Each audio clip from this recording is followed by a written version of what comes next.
Film pertama yang disutradarai oleh Opi Zami ini merupakan film komedi ringan. Tidak perlu banyak berpikir untuk menontonnya. Selain menonjolkan nuansa seram, film ini sukses dalam menggambarkan kepercayaan warga setempat tentang teror hantu. Dalam judul film ini disebutkan istilah hantu raya. Istilah tersebut biasanya digunakan untuk merujuk pada sejenis setan peliharaan yang memiliki tuan.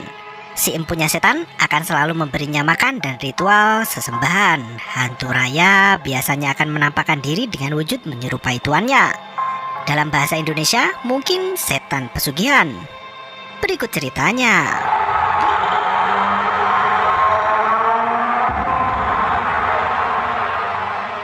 Di suatu malam, Tok Cai bersenandung di atas kursi goyang kamarnya. Ia tampak lesu dan tak sehat. Sementara itu, Abby bersenandung lagu cinta sembari menghias diri untuk bertemu kekasihnya, Lisa.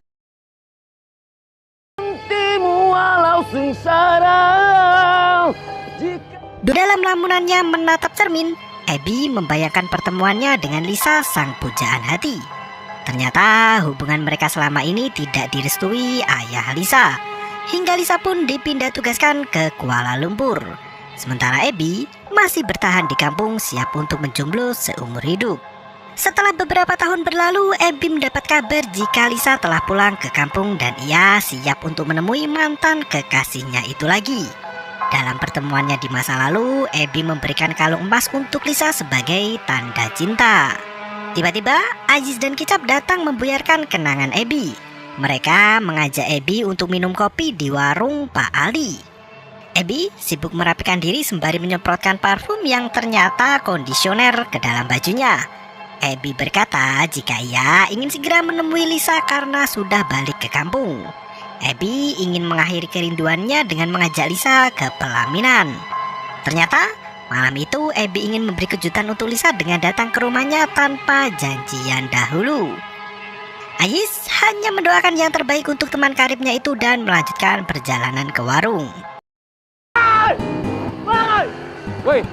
Sesampainya di warung, Aziz mendengar ada suara longlongan anjing. Ia berkata jika ada suara anjing yang melonglong malam-malam, maka itu adalah suatu pertanda jika anjing-anjing itu melihat setan jahat. Mereka duduk sambil bercerita tentang hantu. Aziz masih melanjutkan ceritanya. Ia berkata jika air mata anjing yang melonglong diteteskan ke mata seseorang, maka orang itu dapat melihat hantu. Kicap yang tak ketakutan itu pun berkelit dan bertanya apakah hantu memang benar ada. Aziz memanggil Pak Ali untuk memesan minuman. Namun Pak Ali yang pendengarannya bermasalah itu justru mendekati pelanggan lain. Dikira pelanggannya itu yang memanggil, padahal dia masih asik makan. Segera Pak Ali menghitung semua pesanannya dan menagih uang pada pelanggannya itu. Mau tak mau, pria itu pun membayar dan bergegas pergi. Melihat makanan dan minuman tidak dihabiskan, Pak Ali malah ngomel sendiri. Pak Ali meminum bekas minuman pria itu karena sayang kalau dibuang.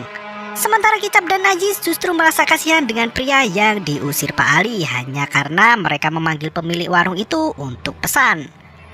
Terlihat Tok Cai mengenakan baju kuning berdiri di belakang Kicap dan Aziz. Mereka berdua menengok ke belakang dan terkejut sambil berteriak, "Tok Cai!"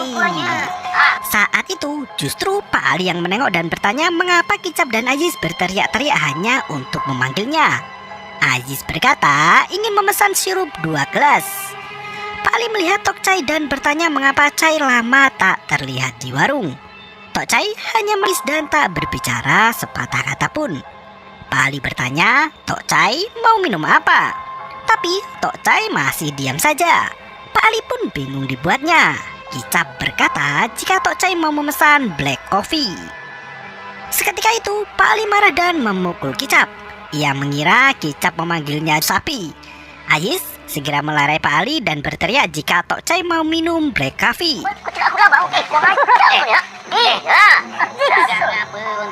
Akhirnya Pak Ali pun kembali ke dapur sementara Tok Cai sudah menghilang. Aziz dan Kicap melanjutkan obrolannya.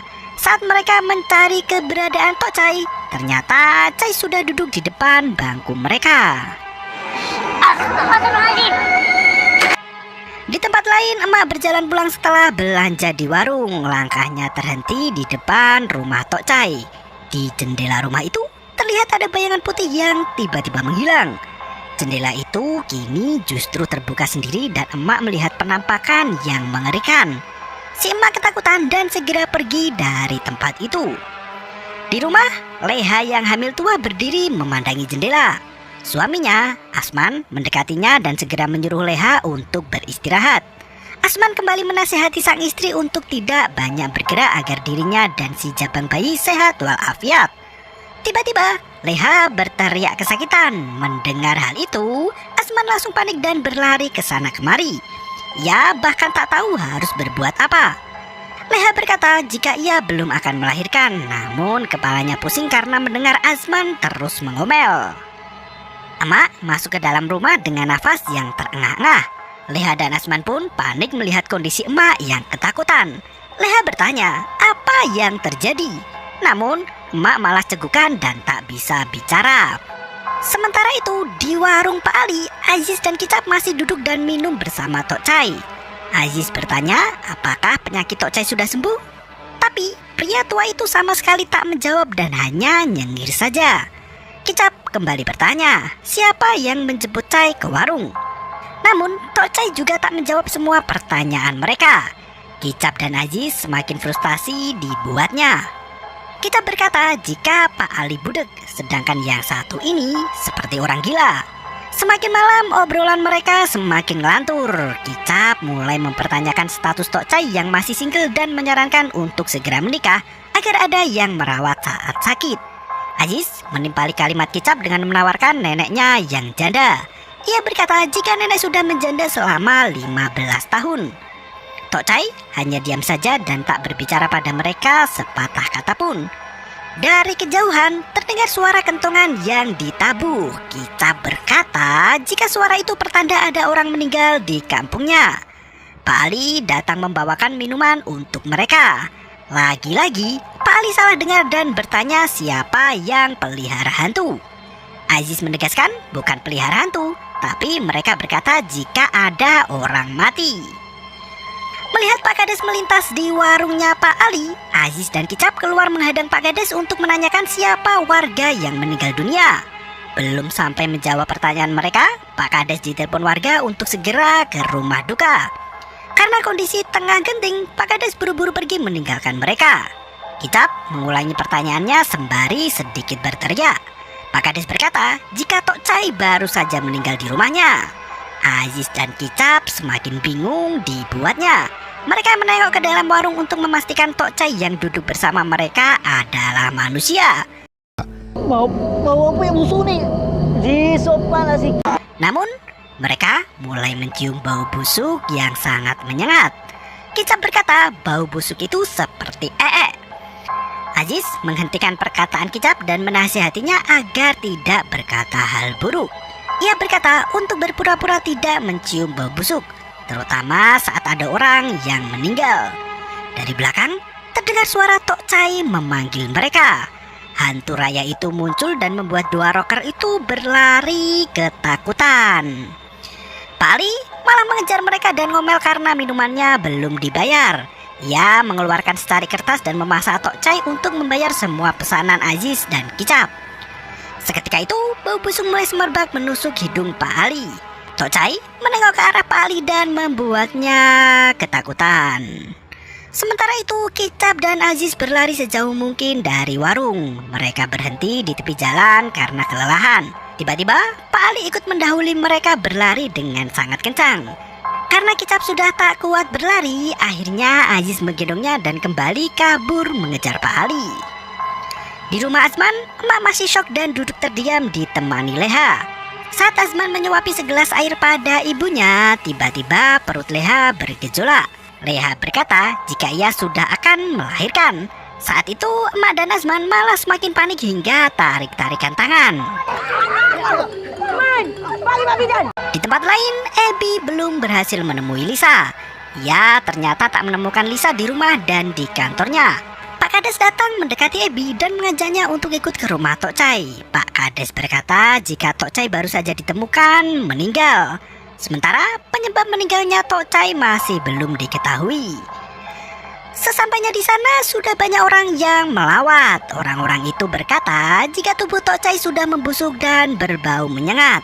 Saat Pak Kades dan Ebi akan masuk ke rumah Tok Chai, orang-orang itu malah pamit pulang. Sepertinya mereka ketakutan melihat jenazah Tok Chai. Di dalam rumah Tok Chai, warga yang lain masih mengurus mayat, memandikan dan mengkafaninya. Salah satu orang berkata agar segera menguburkan jasad Tok Chai karena sudah membusuk. Sementara imam kampung itu juga belum kelihatan. Pak Kades bertanya, apa liang lahatnya sudah siap? Di kuburan, dua orang penggali kubur kakak beradik sedang beristirahat sembari membicarakan hantu. Sang adik mempertanyakan apakah pemilik hantu raya bisa mati dan berubah menjadi hantu. Kakaknya menjelaskan jika hal itu tak akan terjadi. Yang menjadi masalah sekarang adalah hantu raya biasanya akan diwariskan ke anak cucunya. Sementara Tok Chai tidak menikah dan tidak mempunyai keturunan. Sang adik kembali bertanya, apa makanan dari hantu yang dipelihara itu? Kakaknya menjawab, jika hantu itu memakan telur mentah dan meninggalkan cangkang telur itu dalam keadaan kosong. Jika di hutan dijumpai cangkang telur, maka menandakan dekat situ ada setan. Sementara setan yang jahat biasanya tak mau makan telur. Mereka akan memakan jabang bayi yang baru saja dilahirkan. Adegan berganti ke Leha yang saat itu sedang melahirkan anak. Dibantu oleh bidan setempat, akhirnya ia bersalin di rumah dengan kondisi ibu dan bayinya selamat. Di waktu yang sama, jenazah Tok Chai sudah selesai dikafani. Pak Kades berkata jika Wak Abu adalah orang pertama yang menemukan jasad Tok Chai. Saat ia melihat ke dalam ruangan, ternyata wajah Tok Chai membusuk dengan lidah menjulur keluar dan mata terbelalak ke atas. Dari kondisi jasad itu, ada kemungkinan jika Tok Chai mati karena dicekik. Dua penggali kubur itu meneruskan pekerjaannya. Mereka masuk ke liang lahat untuk memperdalam kuburannya. Sang adik termenung sebentar setelah menyeruput kopi. Tiba-tiba ada mulut Tok Chai yang meniupi telinganya. Seketika itu ia pun terperanjat dari lamunannya dan masuk ke dalam liang. Ia berkata pada sang kakak jika baru saja ada sesuatu yang meniup telinganya. Sang kakak langsung berteriak meminta agar tidak diganggu karena mereka hanya melaksanakan kewajiban. Di tikar mereka, Tok Chai sudah tengkurap dengan tangan menyangga kepalanya. Ia berkata pada penggali kubur agar cepat menyelesaikan pekerjaannya karena sudah akan digunakan. Melihat penampakan itu, mereka langsung loncat keluar dari liang dan berlari menjauh. Tok Chai terlihat sudah berdiri di depan penggali kubur dan menangkapnya dengan pelukan. Pria itu pun berteriak dan berlari ke sana kemari. Di rumah Tok Chai, jasad sudah selesai disolati. Pak Kades meminta para warga untuk mengangkat jenazah itu. 4 orang yang mengangkat jenazah Tok Chai kesulitan karena mayat itu terasa sangat berat. Akhirnya semua turut membantu mengangkat termasuk juga Pak Kades. Saat mereka membawanya, tiba-tiba mayat itu bergerak sendiri dan seketika itu mayat Tok Chai jatuh ke lantai karena masih bergerak dan wala! Pocong Tok Chai bangkit dari tidur. Semua orang pun langsung berlari meninggalkan rumah itu. Di rumah Azman, ia tampak sangat bahagia menyambut putra pertama. Ia membuatkan minuman untuk Bu Bidan yang sudah membantu persalinan istrinya. Tiba-tiba, jendela dapur itu terbuka sendiri. Karena hatinya sedang bermekaran, Azman tak menghiraukan kejadian janggal itu dan bersenandung ria. Emak datang dan minum beberapa teguk air dari kulkas. Ia meminta Azman memikirkan nama yang bagus untuk cucu pertamanya itu. Saat ia berpikir keras, lampu dapurnya mulai berkedip. Hantu Tok Chai muncul di belakang punggung Azman sambil tertawa cekikikan. Setelah membantu persalinan, Bu Bidan mencari keberadaan Azman yang tak kunjung kelihatan. Ia memutuskan untuk keluar dari kamar Leha dan mencari Azman. Baru beberapa langkah dari pintu, Bu Bidan itu berteriak dan matanya terbelalak. Ia seperti melihat sesuatu yang sangat mengerikan hingga dirinya pun pingsan dibuatnya.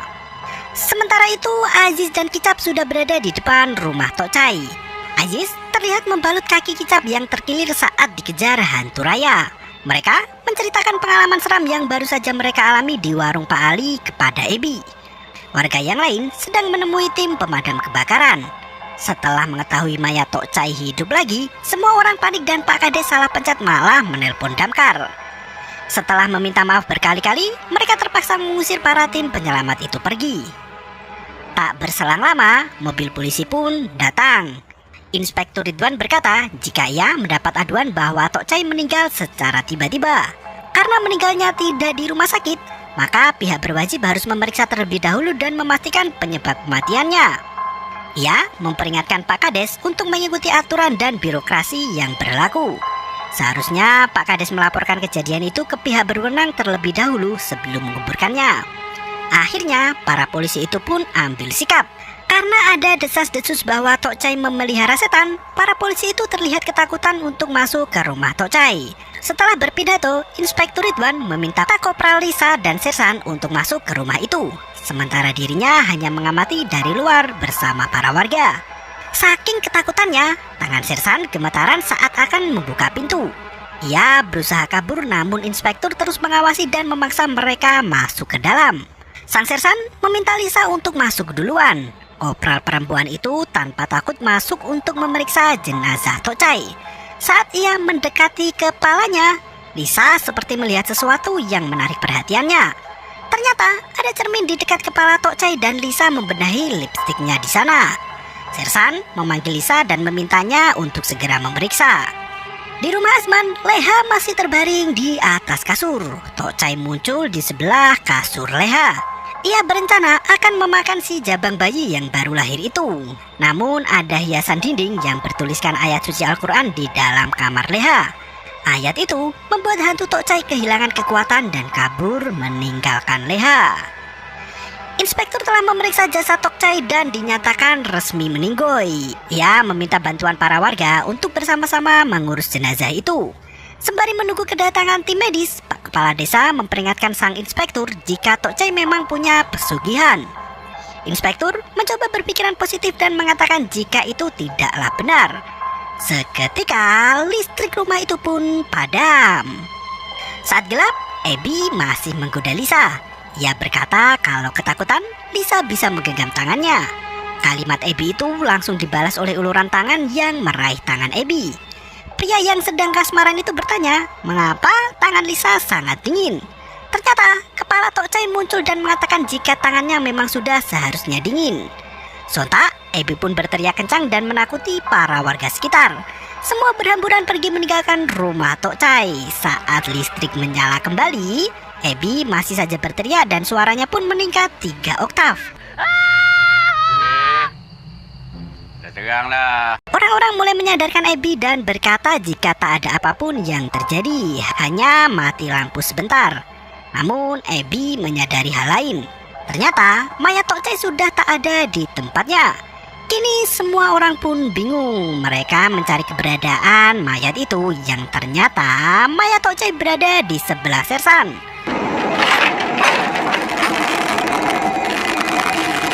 Semua orang yang berada di dalam ruangan itu pun lari kalang kabut. Mereka hanya menunggu di luar dan sama sekali tak berani masuk ke dalam rumah Tok Chai lagi. Tiba-tiba Tok Imam muncul dan mengejutkan mereka. Pak Kades menceritakan kisah yang baru saja meneror warganya itu. Seketika Pak Imam langsung tahu dengan perkara pelik itu. Ia berkata jika hantu raya yang dipelihara Tok Chai tidak akan melepaskan jasadnya sampai menemukan pengganti tuannya itu. Hantu itu akan terus menunggu tuannya tepat di sisi jenazah Tok Chai. Sersan berkata untuk menguburkan jenazah Tok Chai esok hari. Terlebih lagi jenazah itu perlu diotopsi terlebih dahulu. Pak Imam mengatakan ketika sang hantu tak memiliki tuan baru, mereka akan mengganggu semua orang kampung. Satu-satunya cara untuk menghentikan teror hantu raya adalah dengan memakamkan jenazah Tok Chai sesegera mungkin sebelum fajar menyingsing. Jika mereka gagal menguburkan jenazah Tok Chai malam itu juga, maka hantu raya akan mengganggu siapapun yang menyentuh jasadnya hingga orang itu meninggoy. Pak Imam bertanya, apakah liang lahat Tok Chai sudah siap? Ternyata si penggali kubur itu belum menyelesaikan pekerjaannya karena terus diganggu oleh hantu Tok Chai. Terdengar suara geraman hantu yang ternyata itu adalah bunyi ringtone kakaknya. Ya, kembali ditelepon oleh Tok Imam untuk segera menyiapkan liang lahat sesegera mungkin karena jenazah sudah siap dan akan dikuburkan malam itu juga. Sementara itu, Leha sudah terbangun dari tidurnya. Ia memanggil emak dan suaminya namun tak ada satupun yang menjawab. Saat ia keluar dari kamar, emak sudah pingsan di lantai bersama dengan bidannya. Leha berjalan mencari suaminya di dapur. Ternyata Asman pun pingsan dengan kondisi tangan menggenggam gelas dan tremos. Karena semua orang di rumahnya pingsan, akhirnya Leha mengajak bayinya keluar untuk meminta bantuan sekitar. Sang penggali kubur itu pun berjalan ke kuburan. Mereka melihat ada perempuan berambut panjang yang menggendong bayi tengah malam.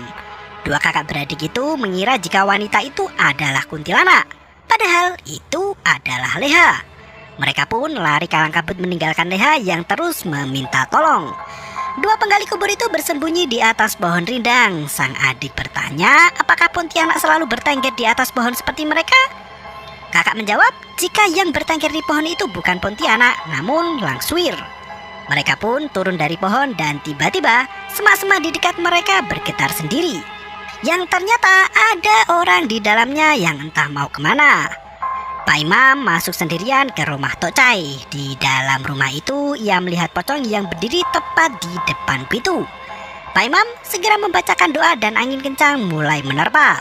Topeng di rumah Tok Cai pun bergerak sendiri. Hingga akhirnya pocong itu pun duduk dan tertidur kembali.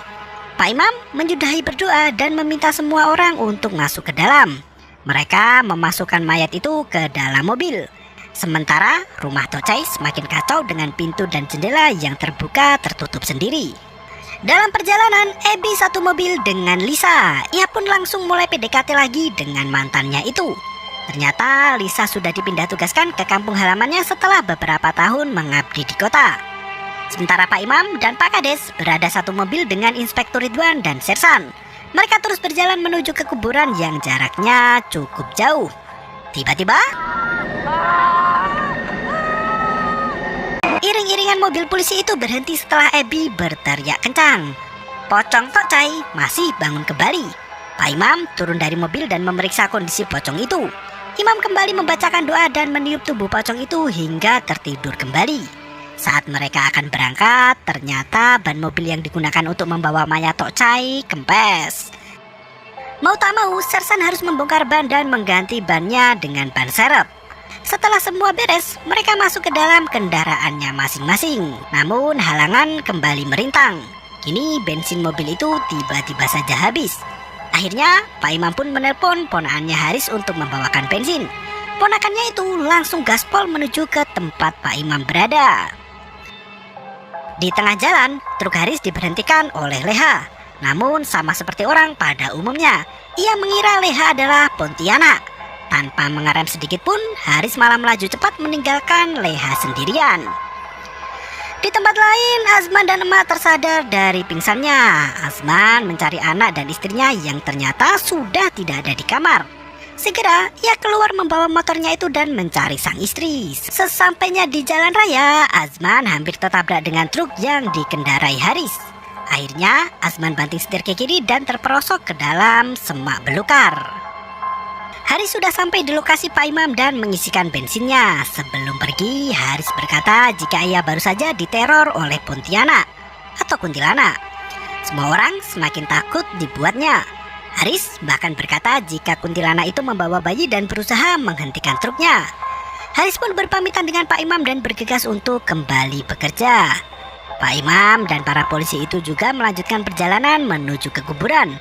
Mereka mencari jalan alternatif agar bisa sampai ke kuburan lebih cepat. Setelah beberapa waktu berlalu, Leha melihat ada mobil yang akan melintas di depannya. Ia kembali meminta bantuan pada mobil itu. Ternyata Aziz dan Kicap berada di dalam sana. Kicap melihat sosok wanita dan tentunya ia langsung ketakutan. Leha mencoba menghentikan mobil Aziz hingga ia pergi ke tengah jalan. Namun karena sudah sangat ketakutan, akhirnya Aziz tidak menghentikan mobilnya dan tetap melaju kencang. Aziz dan Kicap merasa lega karena sudah terbebas dari teror Pontianak. Tak berselang lama mereka kembali diteror oleh kemunculan zombie yang sebenarnya adalah Azman. Aziz membanting setirnya ke kiri hingga mobilnya terbentur pohon. Kicap berkata jika malam itu mereka sangat sial. Sudah ketemu hantu Tokcai, Pontianak dan juga zombie yang menyerang mereka. Setelah menabrak pohon, mobil ayah Aziz tak dapat menyala. Mereka akhirnya memutuskan untuk turun dari mobil dan lari sekencang-kencangnya. Saat Kicap akan membuka pintu mobil, tiba-tiba Azman datang kepada mereka untuk meminta bantuan. Namun karena wujudnya sudah tak karuan, Aziz dan Kicap malah lari ketakutan dan pergi meninggalkan Azman. Sementara itu, mobil yang membawa mayat Tokcai kembali mengalami masalah. Abby berusaha memperbaiki mobil itu namun membutuhkan waktu cukup lama. Abby juga kembali menggoda Lisa yang sedari tadi memperhatikannya. Sembari menunggu mobilnya siap, Pak Imam kembali menelpon si penggali kubur. Mereka berkata jika kuburan Tokcai belum siap karena adanya teror Pontianak. Pak Imam semakin geram dan memaksa mereka untuk melakukan pekerjaannya dengan benar. Setelah mobil siap, rombongan pengantar jenazah Tokcai melanjutkan perjalanannya. Mereka melewati jalan pintas. Sersan sangat yakin dengan jalan yang diambilnya itu, namun tak kunjung sampai. Mereka malah berputar-putar terus di jalan itu. Akhirnya mereka terhenti di jalan bebatuan tak tentu arah. Pak Imam kembali mengeluarkan iPad-nya untuk bertanya pada Google Map. Sang penggali kubur itu bertemu dengan Aziz dan Kicap. Seketika itu tiba-tiba Leha muncul dari bawah pohon pisang. Sontak semua orang berlari meninggalkan tempat itu. Sesampainya di kuburan, Pak Imam dan para polisi menurunkan mayat Tokcai. Hantu raya itu kembali muncul dan menghalangi mereka semua. Pak Imam berkata untuk tidak menghiraukan gangguan apapun dan terus melangkah maju. Seketika itu semua orang memalingkan pandangan dari hantu itu dan berjalan melewatinya. Sesampainya di liang lahat, ternyata belum jadi digali. Akhirnya, Abby dan Sersan menggali kuburan itu. Saat hari sudah mulai terang, akhirnya mayat Tokcai selesai dikuburkan. Mereka berdoa di kuburan Tokcai hingga pagi menjelang. Saat hari sudah terik, Pak Imam berkata jika cerita yang ia katakan hanyalah ngarangan, alias bohong semata. Ia membuat cerita itu agar para warga mau membantu menguburkan jenazah Tokcai. Pak Imam berkata jika sebenarnya tak akan ada teror apapun tentang kapan waktu pemakaman dilakukan. Mendengar hal itu, semua orang pun beranjak dari tempat duduknya masing-masing. Mereka membantu Pak Imam untuk berdiri dan kembali ke mobil. Tiba-tiba mereka bertemu dengan penggali kubur Aziz dan Kicap. Seketika itu Leha pun datang menghampiri mereka.